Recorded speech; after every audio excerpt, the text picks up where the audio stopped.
दोस्तों एक सवाल सोचें। मुग़ल बादशाह बाबर एक वस्ती एशियाई हमलावर हिंदुस्तान आया, यहाँ हुकूमत की, यहाँ के लोगों पर अपना इक़्तिदार कायम किया। फिर अंग्रेज़ आए, एक यूरोपीय ताकत, वो भी हिंदुस्तान आए, हुकूमत की इक़्तिदार कायम किया। तो फिर सवाल ये है, मुग़ल हुक्मरानी को हम साम्राज्यत यानी कि इम्पीरियलिज़म क्यों नहीं कहते, और बरतानवी राज को हम साम्राज्यत क्यों कहते हैं? क्या फ़र्क है? क्या ये बस नुक्ता नज़र का मसला है या इसके पीछे ठोस हिस्टोरिकल दलाइल है? आज हम इसी सवाल का जवाब तलाश करेंगे, लॉजिक के साथ, तारीख़ के साथ और बिल्कुल वाज़ेह अल्फाज में। दोस्तों, कोई भी बहस शुरू करने से पहले इस्तिलाह को समझना बहुत ज़रूरी है। साम्राज्यत यानी इम्पीरियलिज़म इस निज़ाम को कहते हैं जिसमें एक ताकतवर मुल्क या कौम किसी दूसरे मुल्क या ख़ित्ते पर अपना सियासी, मुआशी और सकाफ़ती तसल्लुत कायम कर ले, और इस तसल्लुत का मकसद हो अपने वतन को फ़ायदा पहुंचाना, ना कि जो मफ्तूहा इलाका होता है उसको। जदीद स्कॉलर्स और मौरख़ीन ने साम्राज्यत की चंद लाज़मी ख़ुसूसियत बयान की हैं।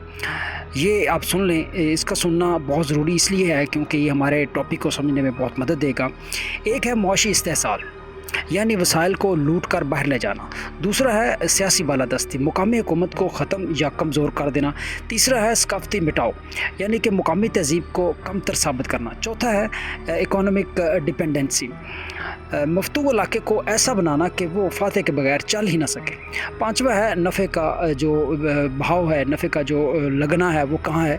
दौलत मुकामी लोगों की तरफ नहीं बल्कि हाकम की तरफ जाती है। ये 5 निकात ज़हन में रखें, यही हमारी बहस की बुनियाद है। अब आते हैं मुग़लों की तरफ।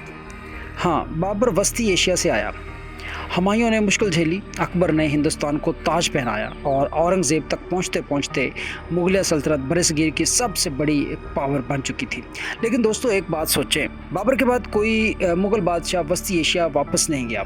ये लोग यहीं रहे, यहीं दफन हुए, यहीं की मिट्टी में मिल गए, और यही वो बुनियादी फ़र्क है जो मुग़ल हुकूमत को साम्राज्य से अलग करता है। पहला नुक्ता जो मुग़ल हुकूमत को साम्राज्य से अलग करता है वो है दौलत, यानी कि दौलत बाहर नहीं गई। मुग़ल शहनशाह हिंदुस्तान में कमाते थे, हिंदुस्तान में ख़र्च करते थे। ताजमहल बनाया आगरा में, लाल किला बनाया दिल्ली में, फतेहपुर सीकरी बसाई उत्तर प्रदेश में। दौलत का बहाव बाहर नहीं अंदर था। दूसरा नुक्ता है इंज़माम की पॉलिसी। इसको समझने के लिए हम देखते हैं अकबर को। अकबर ने राजपूत सरदारों से शादियां की, इन्हें आला ओहदे दिए, मुकामी हिंदू रस्म व रवाज का एहतराम किया। दीन इलाही और सुलह कुल यानी सबके साथ अमन अकबर की पॉलिसी का मरकज़ था। ये एक्सप्लॉटेशन यानी कि इस्तेहसाल नहीं था, ये इंज़माम था। तीसरा नुक्ता है मुकामी मईशत का। मुग़लों ने मुकामी मईशत को तक़वियत दी। मुग़लों के दौर में हिंदुस्तान की अगर GDP की बात करें तो ये दुनिया की GDP का तकरीबन 24 से 25% पैदा करता था। हाथ से बुने कपड़े, मसाले, हीरे जवाहरात, आलमी मंडियों में हिंदुस्तानी माल की धूम थी। मुग़ल इस निज़ाम को चलाते थे, तोड़ते नहीं थे। चौथा नुक्ता है सकाफ़त का, यानी कि मुग़लों ने सकाफ़त को तमीर किया, मिटाया नहीं। मुग़ल दौर में उर्दू ज़ुबान पैदा हुई हिंदी और फ़ारसी के मिलाप से। मौसीकी, मुसव्वरी, फ़न तमीर सब ने मिलकर एक मुश्तरका हिंदुस्तानी सिविलाइजेशन, हिंदुस्तानी तहज़ीब बनाई। ये तहज़ीब का मिटाव नहीं, ये तहज़ीब का इर्तिका था।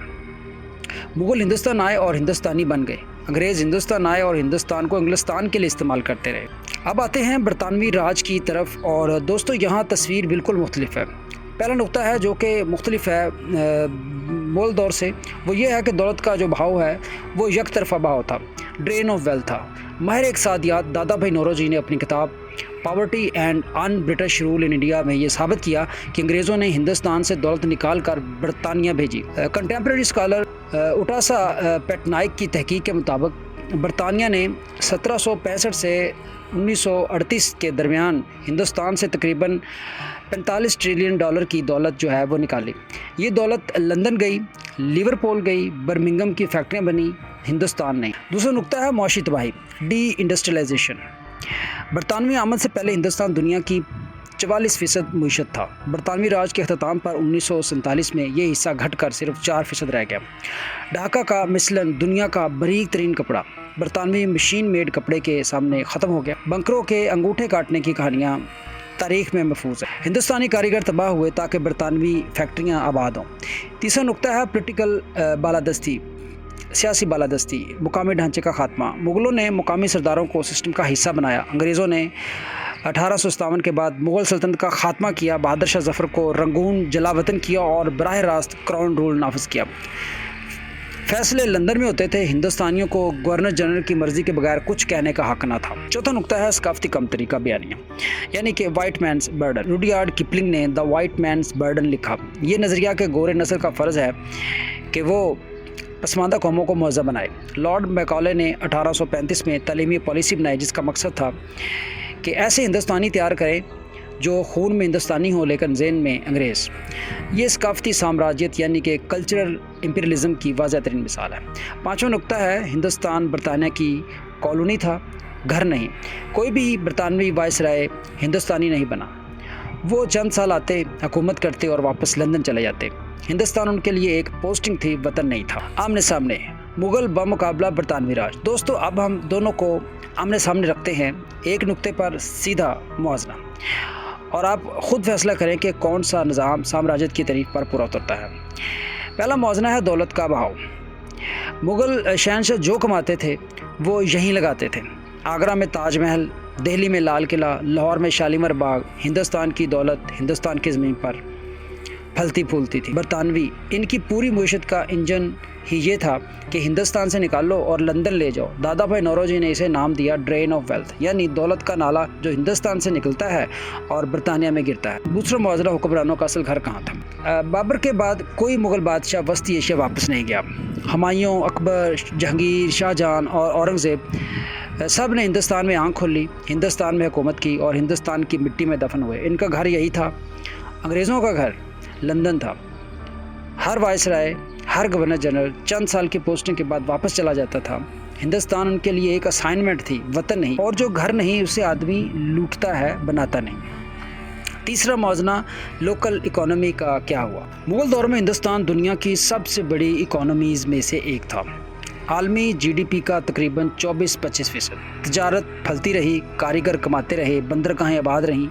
बरतानवी राज के 150 साल बाद जब अंग्रेज़ गए तो हिंदुस्तान का हिस्सा घटकर सिर्फ 4% रह गया था। ये हादसा नहीं था, ये पॉलिसी नहीं थी। हिंदुस्तानी कपड़ा तबाह किया ताकि मैनचेस्टर की मिलें चले। मुकामी लोहार, बंकर, कारीगर सब बेरोज़गार हुए। तारीख़ इसे कहती है डी इंडस्ट्रियलाइजेशन। चौथा मौज़ना सकाफ़त के साथ क्या सलूक हुआ।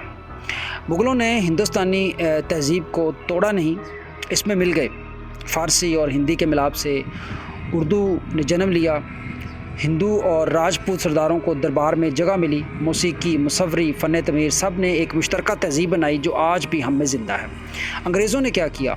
लॉर्ड मैकॉले ने 1835 में साफ लिखा कि हमें ऐसे लोग तैयार करने हैं जो खून में हिंदुस्तानी हों लेकिन ज़हन में अंग्रेज़। मकसद ये था कि मुकामी तहज़ीब को कमतर साबित करो, अपनी ज़ुबान और अपने रंग को तहज़ीब और तरक्की की अलामत बनाओ। ये सकाफ़ती इंज़माम नहीं, ये सकाफ़ती मिटाओ था। पाँचवा मौज़ना मुकामी सियासी ढांचे का क्या हुआ। मुग़लों ने मुकामी सरदारों को निज़ाम में शामिल किया, इन्हें मनसबदार बनाया, ओहदे दिए, इख्तियार दिया। अकबर के नौरतन में राजा टोडरमिल और राजा मान सिंह शामिल थे। हिंदू सरदार, मुग़ल दरबारी। अंग्रेज़ों ने 1857 के बाद मुग़ल सल्तनत का बाकायदा ख़ात्मा किया। बहादुर शाह ज़फ़र को रंगून जलावतन किया और बराह रास्त क्राउन रूल नाफिज किया। फ़ैसले लंदन में होते थे, हिंदुस्तानियों की राय, वो तो सब्जेक्ट थे, सिटीज़न नहीं। छठा मौज़ना नज़रियाती बुनियाद क्या थी। मुग़लों ने कभी ये नहीं कहा कि हम बरतर नस्ल हैं और तुम कमतर हो। अकबर का नज़रिया था सुलह कुल, यानी सब के साथ अमन। अंग्रेज़ों ने पूरी एक आइडियालॉजिकल इमारत खड़ी की कि गोरा आदमी महज़ब है और बाकी पसमानदा। रुडयार्ड किपलिंग ने इसे शायरी में लिखा वाइट मैन्स बर्डन, यानी साम्राज्य सिर्फ लूट मार नहीं थी, ये एक नस्ल प्रस्ताना नज़रिए की एक प्रैक्टिकल शेप थी, एक शक्ल थी। दोस्तों, 7 मेयार और हर मेयार पर वाज़ेह फ़र्क है। मुग़ल हुक्मरान आए और इस ज़मीन के हो गए। बरतानवी हुक्मरान आए और इस ज़मीन को अपना बना लिया, अपने लिए। यही वो लकीर है जो फ़तह और साम्राज्यत को अलग करती है। दोस्तों, एक मुनसिफ तज्ज़ियाकार का फ़र्ज़ है कि वो दूसरा पहलू भी देखे। कुछ हिस्टोरियन कहते हैं मुग़ल हुकूमत भी मुकम्मल तौर पर फलाही नहीं थी। औरंगज़ेब की मजहबी पॉलिसीज़ ने हिंदुओं में बेचैनी पैदा की, जिज़िया दोबारा लगाया, मंदिर तोड़े, मराठों, सिखों और राजपूतों के ख़िलाफ़ फ़ौजी मुहिमात शुरू की। तो क्या मुग़ल हुकूमत बिल्कुल बेदाग थी? नहीं, बिल्कुल नहीं। لیکن دوستو یہ سوال سامراجیت کی ڈیفینیشن پر ہے۔ سامراجیت کا مطلب ہے باہر سے آ کر استحصال کر کے اپنے وطن کو فائدہ پہنچانا۔ مغل بادشاہ ہندوستان کی دولت ہندوستان میں لگاتے تھے، چاہے وہ جنگیں بھی لڑتے تھے۔ برطانوی حکمران ہندوستان کی دولت لندن بھیجتے تھے، چاہے وہ ریلوے بھی بناتے تھے۔ ریلوے انگریزوں نے ریلوے بنائی، لیکن کس لیے؟ خام مال ساحل تک پہنچانے کے لیے، تاکہ انگلستان کی فیکٹریاں چل سکیں۔ نیت اور نتیجہ دونوں اہم ہیں، اور دونوں میں مغل اور برطانوی راج کا فرق واضح ہے۔ فیصلہ تاریخ کیا کہتی ہے؟ تو دوستو آج کی بحث کا نچوڑ کیا ہے؟ سامراجیت وہ نظام ہے جس میں باہر سے آئی ہوئی طاقت کسی ملک کو اپنے مفاد کے لیے استعمال کرے، اور اس ملک کی جو ویلتھ ہے، جو انڈسٹری ہے اور جو ثقافت ہے اس کو کمزور کر دے۔ مغل باہر سے آئے لیکن یہاں کے ہو گئے، دولت یہاں لگائی، ثقافت یہاں بنائی، قبریں یہاں بنی۔ برطانوی باہر سے آئے، باہر کے ہی رہے، دولت باہر گئی، صنعت توڑی، کلچر کو کمتر ٹھہرایا، اور جاتے ہوئے بھی تقسیم کا زخم دے گئے۔ اس لیے مغل حکمرانی ایک فتح اور حکومت تھی، وہ بھی مکمل نہیں تھی، لیکن وہ سامراجیت کی تعریف پر پوری نہیں اترتی۔ برطانوی راج ایک کلاسک کتابی سامراجی سسٹم تھا، معاشی، سیاسی اور ثقافتی ہر پہلو سے۔ اگر آپ یہ ویڈیو CSS PMS کی تیاری کے لیے دیکھ رہے ہیں تو یہ نقطہ یاد رکھیں، سامراجیت کا تعین صرف اس بات سے نہیں ہوتا کہ کون آیا، بلکہ اس بات سے ہوتا ہے کہ وہ کیوں آیا، کیا کیا اور دولت کہاں گئی۔ آج کے لیے بس اتنا ہی۔ اگر یہ ویڈیو آپ کے لیے مفید رہی تو لائک کریں، چینل سبسکرائب کریں، اپنے دوستوں سے شیئر کریں جو CSS PMS کی تیاری کر رہے ہیں۔ ملتے ہیں اگلی ویڈیو میں، تب تک کے لیے خدا حافظ، اللہ حافظ، السلام علیکم۔